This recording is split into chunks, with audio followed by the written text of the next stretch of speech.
Така, тук ще правим изход от черно. Съответно ще направим два тест кичура, за да видим кое е най-добро за косата и как точно ще процедираме. Приготвила съм си стандартна 7 тонна пудра, разтворена 1:2 с 6% оксидант и съответно ремувър двете части, за да можем да проследим състоянието на косата и да си направим схема за работа. Ето ги двата кичура, единия с пудра, другия с ремувър. Имаме страхотно поле за изява, така че почваме да работим смело. Така, тук имаме една доста интересна история на косата. Първо е била бойдисвана черно, т.е. червено, после черно. Косата е къдрава, порioзничка. Преди една седмица направихме тест кичури, за да видим как ще се държи косата. Единия беше с пудра, ето го, той е виден. И другия, който направихме само с киселинно измиване, вече се е скрил. Има много слабо се вижда тук леко в червената гама. Това е интересното, което трябва да отбележа, че когато не е приключен процеса с ремувъра от атмосферните влияния и от въздуха, цвета се връща. Затова е изключително важно да сме завършили процеса, за да сме сигурни, че цвета няма да се върне. И сега пристъпваме към работа. Клиентката иска балеаж, който слава богу не е студен, така че би трябвало да се справиме бързо и добре. Съм си приготвила ремувъра, който почти винаги е в две стъпки. Първа и втора част равни количества. Разбърквам го и веднага почвам да нанасям, тъй като той почва да работи веднага след смесването. Вече съм качвала клип в YouTube за махане на черна боя, но днес ще работя малко по-различен начин за установяване на процеса на киселинното измиване и се надявам да ви бъде интересен и полезен. Знаете, ремувъра работи само върху козметична база. Нанасяме обилно, без да пестим материал, трябва да има доста голямо количество, бързичко.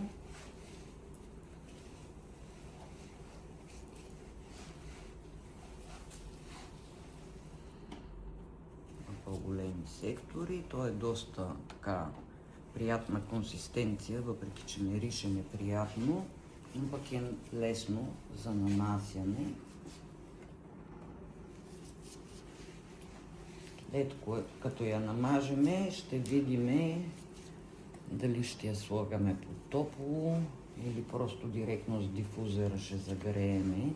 Въпреки че косата трябва да е влажна, ще преценя след малко как точно ще процедирам с тази косичка. Така, нанесла съм вече материала на цялата коса, доста обилно. Както виждате, тук вече почва да се проявява. Не знам дали е видно, влизаме в червената гама. Вече, след нанасянето. И сега ще загрея с дифузера така навсякъде, без да опирам. Просто за да засила процес.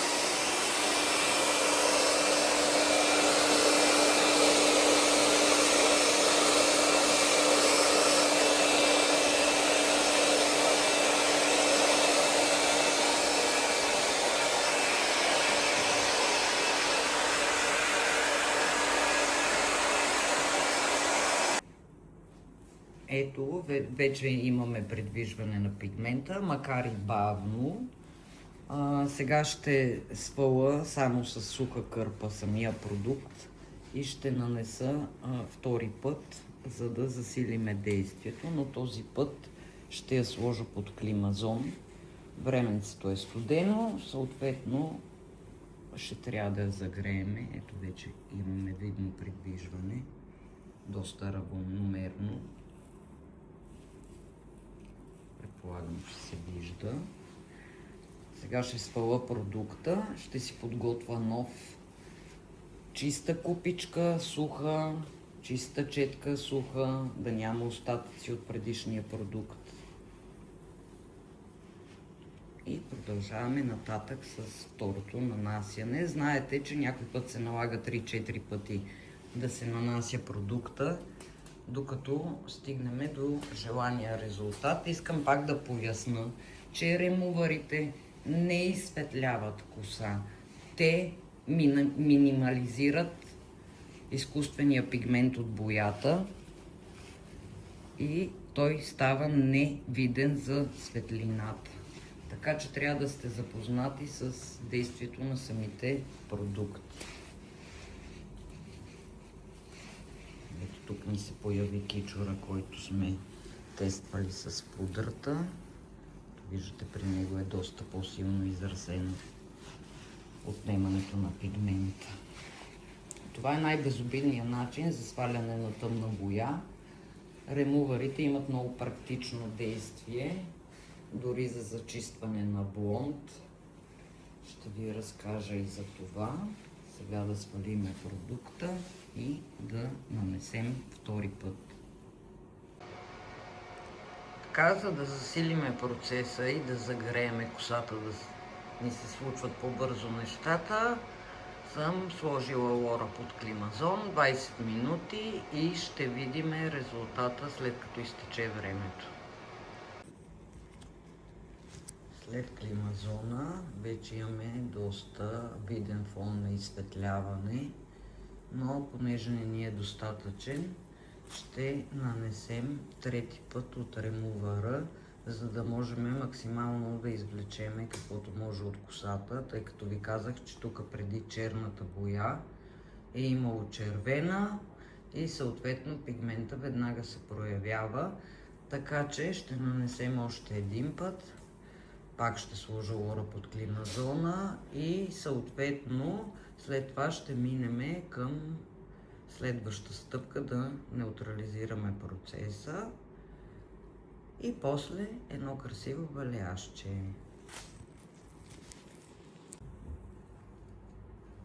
Това е максимума, който можахме да извлечеме. Знаете, че ремувъра работи до фон на изсветляване. Сега съответно трябва да спрем реакцията. Ще измием косата 3 пъти с дълбоко почистващ шампуан, каквото има да падне. След което ще я облея обилно с 9% оксидант, за да можем да спрем реакцията. Най-вероятно първоначално ще почне да връща цвят, но това не трябва да ви притеснява и ще поеме към следващите стъпки, за да направим балеаж. Пак ви казах, лора иска топъл балеаж, така че трябва добре да обяснявате на клиентите какво може да се случи и какво не може да се случи с косата. След като съм измила косата 3 пъти с дълбоко почистващ шампуан, разделям ето така на сектори. Обилно нанасям 30 волюма оксидант. Съответно ще почне да ни връща цвят, най-вероятно, но това не трябва да ни притеснява. Ето така обилно. Все пак пазиме и скалпа. Тук, понеже основата не ми е много светла, ще си позволя да опитам и ще го направя пред вас една теория, че ако ми върне тук цвят, нанеса още един път след измиването ремувър, след оксиданта, ще спре процеса и никога няма да ми върне цвят. Така че не съм го правила до сега, но ще пробвам и ще го видим всички заедно. Но хубаво обилно нанасяме за 10 на минути, кичур по кичур, за да спреме процеса. Знаете, че обикновено тези ремувъри, които имат трета стъпка е най-обикновен оксидант, който е 6%, но не е достатъчен, за да спре процеса. Затова съответно ползвам по-висок оксидант. Може да ползвате и 12, но Според зависи от това какво желаете да направите. То може да видите в какво състояние е косата. Не мърда, както и да я разтягам. Тя се държи прекрасно. Да, ето тук вече почна да връща цвят, но се надявам, че ще го върне в доста неутрален цвят, за да може да ни е по-лесно после за работа. Така, след оксиданта измиване, виждате как е върнала цвят доста, т.е. но в натуралната гама. Сега по принцип мене цвета му устройва, защото е много близък до нейния. Но чисто за да видя тази опция за работа с последващ ремувър след оксиданта, ще го направя, за да видя резултата. Отмивам добре.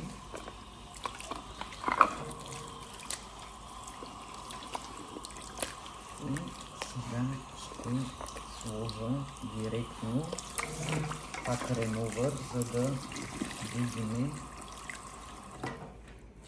въпреки че червеното се подава лекичко отдолу, но да видим колко още можем да смъкнем цвета. Ето виждате колко натурално, естествено изглежда. Но ще направим този опит. Да, ето го варианта с последващо киселинно измиване. Върнахме се на фон изсветляване, което ни дава гаранция, че при следваща работа няма да се върне цветът на косата. Ето виждате го. Надявам се. Добре. Сега като изсушим, ще се види най-добре. Така, ето я вече е изсушена. Както виждате, червената боя се появи страхотно отдолу, но сме стигнали до максималния фон на изсветляване. Виждате нейната натурална база. Сега ще подреда балеажа и съответно ще неутрализирам промеждутъчните кичури. В този случай ще ползвам така стабилно зелен коректор, ще ми се наложи. Погледнах за физиономията на Лора, защото обикновено като чуят зелено и всички се шашкат. Да, много хора биха работили по-различно, биха директно блондирали косата, но понеже косата е къдрава, пориозна, има така усилен косопад, аз реших, че това ще е моят вариант за работа. Ето фона на изсветляване и сега почвам да подреждам балеажа. Така, почвам да подреждам балеажа, тъй като тя не иска да е много силен, по нейно желание. Съответно, ето така си вада кичурчета. Най-лесният вариант за топиране е ето този. Приближавате се максимално, давате напред гребена и след това го връщате. Приближавате се максимално по този начин до корена и имате хубава преливка. Аз ползвам стандартна пудра 7 тонна, най-я харесвам, премерена работа, контролиран процес и съответно по този начин мога да следя всичко, което се случва с косата. Обилно нанасяне продукта, пак да повторя. Правим си леко замитане, тук да прелееме.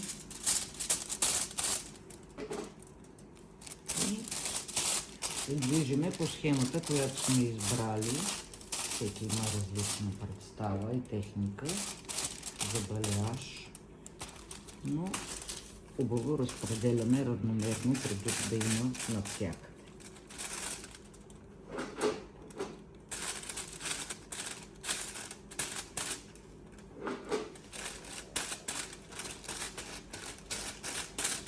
След обилно нанасяне ще вземем фолиото добре, за да не ни се измества.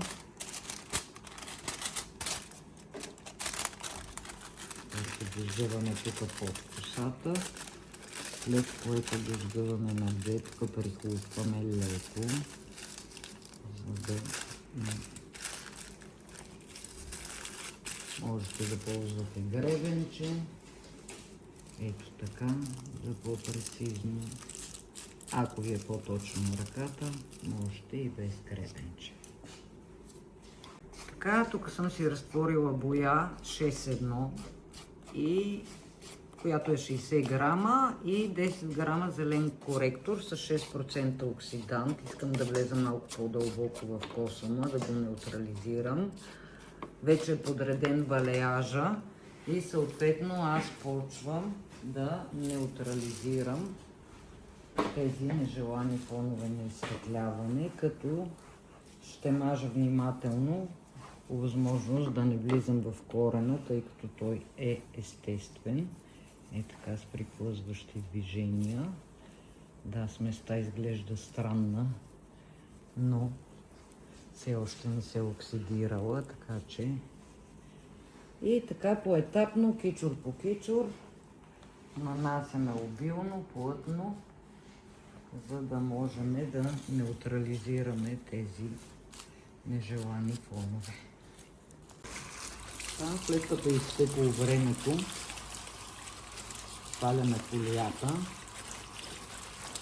измиваме хубаво обилно с вода. Тук съм си приготвила 3 купички. Едната ми е за изравняване на тона на русото, втората ми е за неутрализация на зелено и третото е за тониране с безамонячна боя ще тонираме.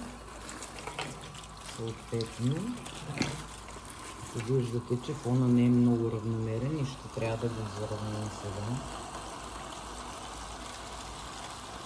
Затова за изравняване съм си разбъркала амонячна боя 7,34, след което ще неутрализираме с зелено и последствие ще тонираме косата. Така, вече сме на финално тониране. Тук съм си разтворила 3 грама 7:1, плюс малко виолетов коректор, плюс около 2 см виолет и около 1,5 см жълт коректор, за да можем да направим един красив цвят. И след малко финално измиване и стайлинг на косата.